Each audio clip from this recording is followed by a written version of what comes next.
au lieu de dire Wallu Askan Wi, l'opposition est en train de dire Askan Wi Wallu ñu ñun dinañ leen wallu.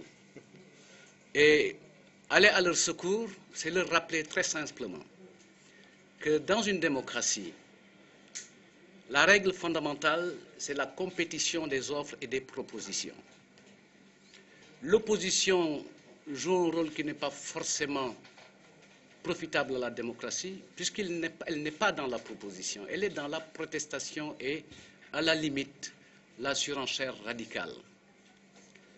Si cela leur fait peur, tant pis pour eux, mais nous, cela ne nous fait absolument pas peur. Relativement à l'échéance du 4 septembre, nous partons sur des bases électorales qui rassurent Benno Bokk Yakaar, puisqu'à l'issue des élections de 2014, Benno Bokk Yakaar est la coalition majoritaire dans notre pays, puisque Benno Bokk Yakaar dirige plus de 40 des 45 départements. Et les électeurs pour cette échéance, ce sont les élus locaux. Donc Wallu Askan Wi ne nous fait absolument pas peur. Nous leur souhaitons bon vent et leur souhaitons de retrouver la sérénité et le calme pour jouer le rôle utile et attendu en démocratie, qui est une discussion proposition contre proposition et non pas la surenchère radicale, puisque personne ne peut avoir peur d'une tonalité de discours et l'État n'est pas là pour avoir peur. La coalition Benno Bokk Yakaar n'est pas là pour avoir peur.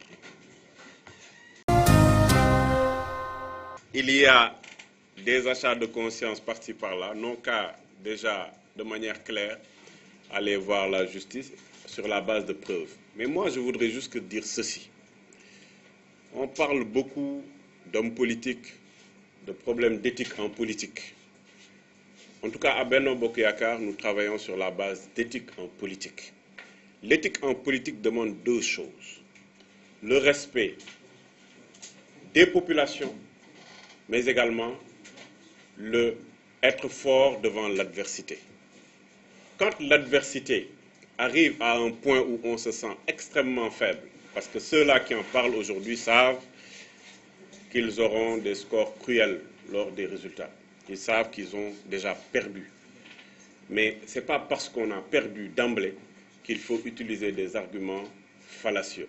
L'autre élément, respecter ces populations, c'est ça qui nous fait penser, nous, on a la conviction, nous, aujourd'hui, qu'aucun citoyen sénégalais n'est quelqu'un qu'on peut corrompre. Il n'y a pas de citoyen sénégalais pour nous corruptible. Et c'est ces citoyens qui ont élu les conseillers municipaux et départementaux qui seront des électeurs. Et nous pensons que ceux-là, de manière effective, ne sont pas du tout corruptibles, parce que c'est un respect que nous avons vis-à-vis de cela.